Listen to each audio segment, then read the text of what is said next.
Halo semuanya, balik lagi di channel Cerita Film.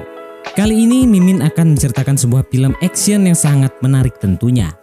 Jadi tanpa harus menunggu lama, mari langsung saja kita masuk ke alur ceritanya. Film diawali dengan sebuah narasi tentang gambaran situasi konflik di wilayah Sokovia atau negara bagian Rusia, di mana gerakan revolusi tersebut digencarkan di bawah pengaruh seorang politisi karismatik bernama Dmitri dan seorang jenderal kejam bernama Akardi, yang selain merupakan dua bersaudara, kedua tokoh tersebut punya misi untuk memerdekakan rakyat di sana dari pemerintahan Rusia. Namun seiring beredar kabar kematian Dmitri dan tertangkapnya Akardi, maka semangat revolusi yang dipenuhi pertumpahan darah itu pun akhirnya runtuh. 17 tahun kemudian, diperlihatkan seorang pria yang tengah diburu, pria tinggi besar bernama Victor. Di mana ternyata Victor merupakan salah satu dari kaki tangan Akardi, yang konon setelah bebas dari penjara, beberapa waktu lalu Akardi menjelma jadi sosok pemimpin pada kelompok pembunuh bayaran paling sadis. Cerita beralih ke sebuah bandara di kota London.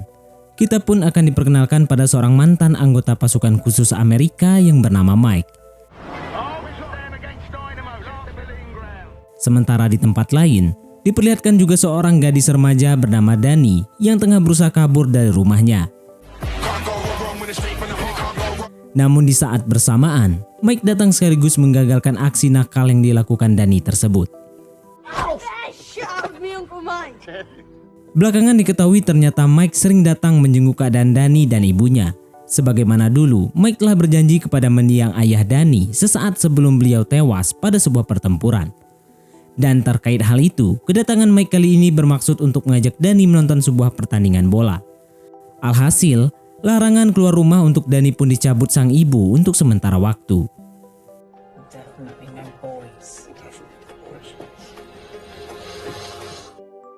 Singkat cerita, malam pun tiba. Diinformasikan bahwa kedua tim besar Eropa akan bertemu di babak semifinal malam ini. Maka tak heran jika antusias penduduk dari keduanya terlihat sangat luar biasa.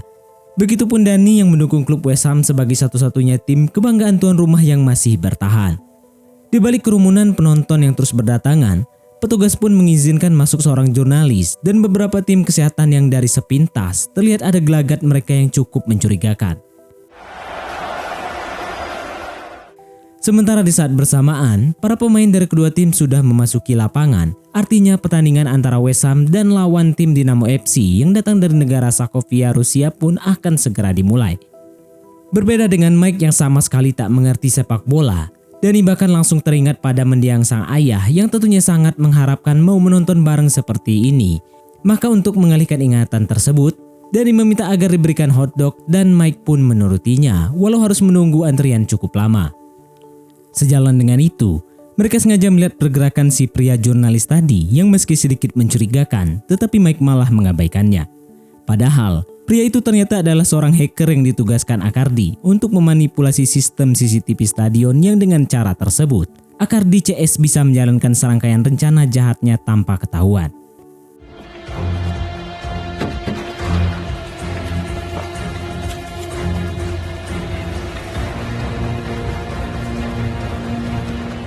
Dan dalam waktu singkat, Akardi bersama komplotannya berhasil mencapai ruangan kendali, di mana seorang inspektur polisi yang bertugas di sana terpaksa harus bersikap seolah-olah tak terjadi apa-apa, karena jika membangkang, maka anak dan istrinya pun akan dihabisi juga. Dengan leluasa, Akardi pun mulai menginstruksikan pemblokiran terhadap semua pintu di dalam stadion, tanpa satupun dari puluhan ribu orang di sana menyadarinya, termasuk wasit pertandingan yang sudah meniup peluit panjang. Pertanda babak pertama dimulai. Artinya bahwa sejauh ini situasinya masih dianggap baik-baik saja. Di sisi lain, Mike mulai merasa khawatir perihal keadaan Dani, yang mana Dani secara diam-diam sudah berada di tribun lain bersama Brandon pacarnya. Dan kekhawatiran semakin menjadi ketika Mike tidak bisa menghubungi Dani sama sekali, mengingat bahwa Akardi pun telah memutuskan jaringan komunikasi di area stadionnya. Hingga ditemukanlah seorang petugas pengaman tribun bernama Faisal, yang dengan respek tinggi, Faisal bersedia mengantar Mike ke ruangan kendali di mana Mike bisa memeriksa langsung keberadaan Danny lewat pantauan CCTV di ruangan tersebut.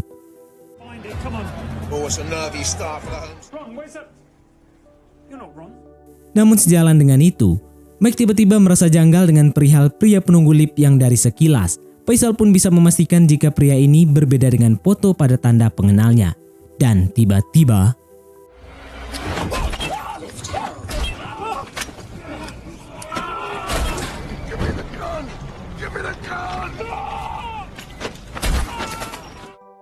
ternyata dari dalam tas pria tersebut ditemukan beberapa blok bahan peledak yang dengan barang tersebut Mike semakin yakin bahwa situasi keamanan stadion sebenarnya sedang dalam ancaman serius. Sehingga ia pun mencari cara agar bisa mendapatkan frekuensi kepolisian dan berusaha melaporkannya lewat radio satelit. Seorang jenderal polisi metropolitan bernama Steve langsung menghubungi inspektur di pos kendali stadion. Namun karena berada di bawah tekanan Akardi, laporan yang disampaikan inspektur ini pun justru membuat Steve balik menuduh Mike sebagai pelaku kriminal hingga harus memblokir saluran radio satelitnya. Selang beberapa saat setelah menghabisi pria penjaga lift tadi, terdengar suara anak buah Akardi sedang mengecek radio para anggotanya. Sehingga Mike yakin jikalau Akardi pasti akan mengirimkan orang-orangnya. Karena walau bagaimanapun, suara Mike akan terdengar asing dan pasti memancing kecurigaan mereka. Beruntung Mike dan Faisal sudah lebih dulu pergi sambil membawa radio satelit dan chip elektroniknya. Tapi sayang, rupanya chip tersebut malah mempermudah Akardi untuk mengutus dua orang algojo ke posisi mereka saat ini. Tanpa menghiraukan Akardi yang sempat mengajak berdamai, Mike langsung saja menyuruh Faisal agar segera menemukan Danny. Sementara dia sendiri tepat di sana untuk menghabisi dua algojo tadi dan pertarungan pun tak terhindarkan.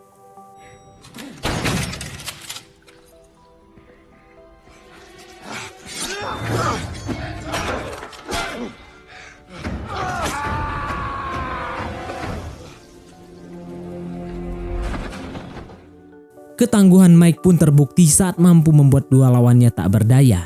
Bahkan Mike menyeret salah satunya untuk dijatuhkan dari atap stadion, yang tentunya agar Jenderal Steve tahu bahwa apa yang dilaporkannya tadi itu benar-benar apa adanya.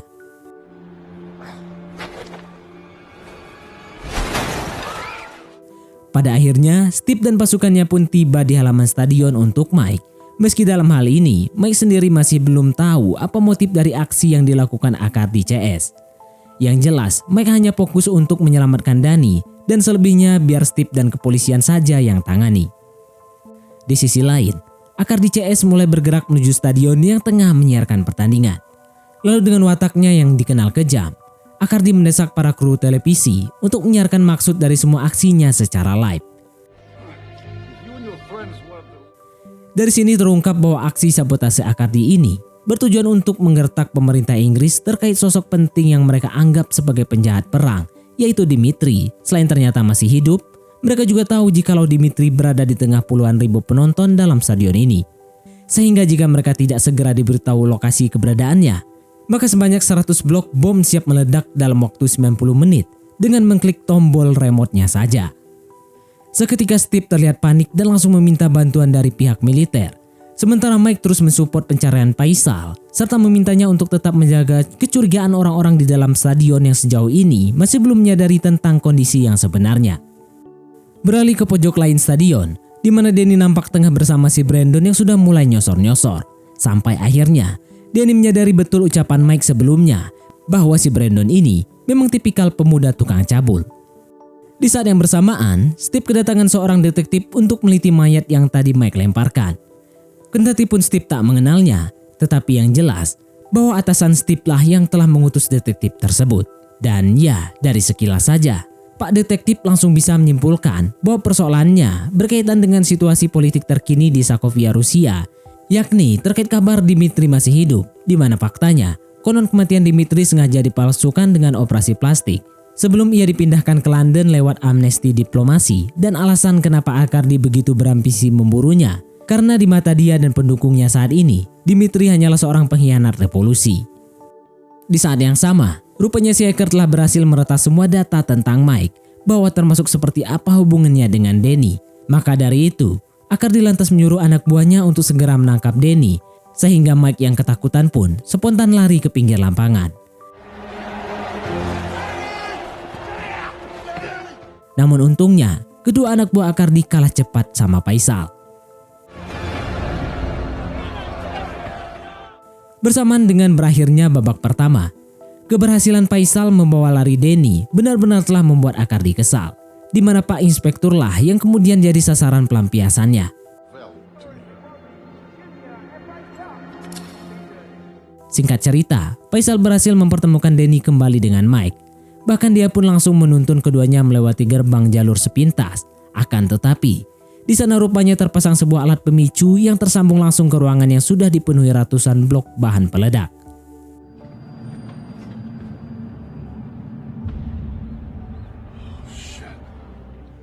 Mike sempat meminta panduan cara untuk menjinakkannya. Tapi menurut seorang komandan militer, bahwa rangkaian tersebut hanya bisa dinonaktifkan lewat remote control yang kini dipegang oleh Akardi. Alhasil, Steve pun sepakat menuju lokasi tempat duduk Dimitri dengan satu syarat. Danny harus ikut di bawah saat helikopter menjemputnya nanti. Tepat ketika peluit pertandingan babak kedua dibunyikan dengan skor yang masih 1-1, Faisal bergegas membawa Danny menuju titik lokasi penjemputan. Sementara hanya 10 menit waktu tersisa yang bisa Mike gunakan untuk menemui Dimitri. Namun di tengah perjalanan, ia malah diganggu oleh beberapa anak buah Akardi hingga aksi kejar-kejaran pun terjadi.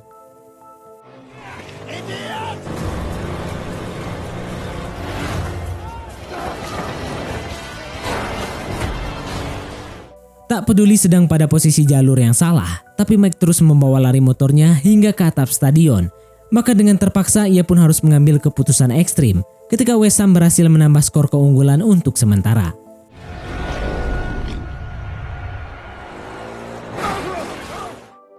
Dan Mike pun akhirnya berhasil menemukan Dimitri lalu diseret ia kembali ke stadion. Meski lagi-lagi mendapatkan hadangan dari orang-orang suruhan Akardi, tapi sejauh ini Mike juga masih menemukan cara untuk mengatasinya. Keadaan terbalik justru dialami oleh Faisal, di mana ia tak cukup kuat untuk melindungi Danny dari halangan yang mengganggunya. Hingga apa boleh buat, Danny pun hanya bisa pasrah ketika diseret paksa untuk menghadap Akardi. Di sisi lain, Mike sudah sampai di titik tujuan. Berikut helikopter kepolisian pun sudah siap untuk segera dilakukan proses penjemputan. Namun betapa Mike terkejut di saat Akardi tiba-tiba mengancam akan membunuh Danny jika ia berani coba-coba menyerahkan Dimitri kepada polisi.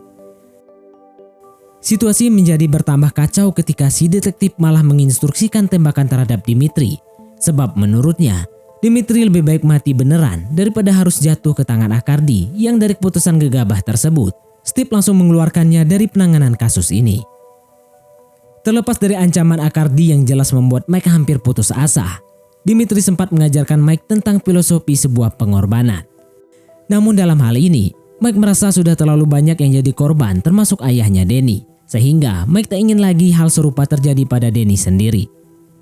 Singkatnya, Mike dan Akardi sepakat untuk melakukan pertukaran. Lalu pada saat itu juga, kedua belah pihak kembali lagi ke atap, lebih tepatnya sebuah lokasi di mana sorotan lampu stadion cukup menyilaukan penglihatan. Yang dengan kondisi tersebut, Akardi tak menyadari jikalau ternyata Mike telah mengelabuinya.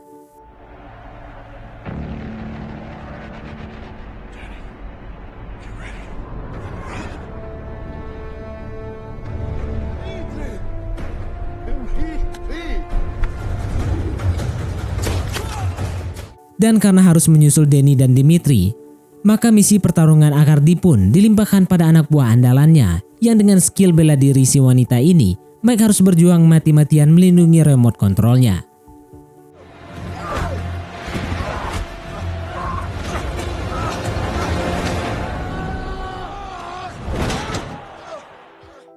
Kembali ke ruangan kendali, di mana Akardi sudah terlihat menunggu kedatangan si hacker bersama dua tangkapannya, yaitu Dimitri dan Danny saat keduanya mau melarikan diri. Di sana terlihat ekspresi kekecewaan yang berusaha Akardi sembunyikan sebab dia paham bahwa sosok revolusioner Dimitri ini sama sekali tak tergantikan bagi rakyat Sokovia. Namun satu hal yang tak akan disadari, ternyata daripada melanjutkan revolusi salah kaprah, Dimitri lebih baik mati dengan cara seperti ini. This is their home. 5 menit lagi waktu normal pertandingan akan segera berakhir. Artinya rangkaian bom tadi pun akan meledak di waktu yang sama.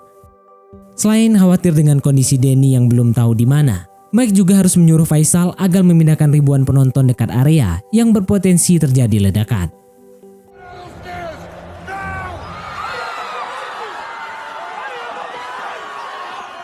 Dan tanpa diduga, Akardi tiba-tiba menampilkan diri lewat tayangan layar dari pojok utara stadion, di mana keberadaan Danny bersamanya benar-benar membuat amarah Mike terbakar dan memaksanya berlari menghampiri layar tersebut. Namun tiba-tiba,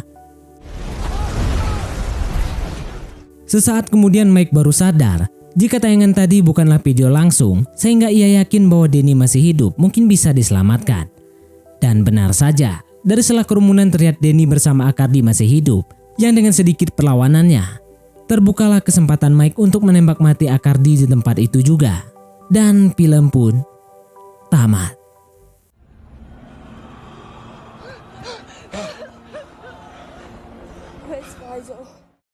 Mungkin sampai di sini saja teman-teman untuk alur cerita film kita kali ini.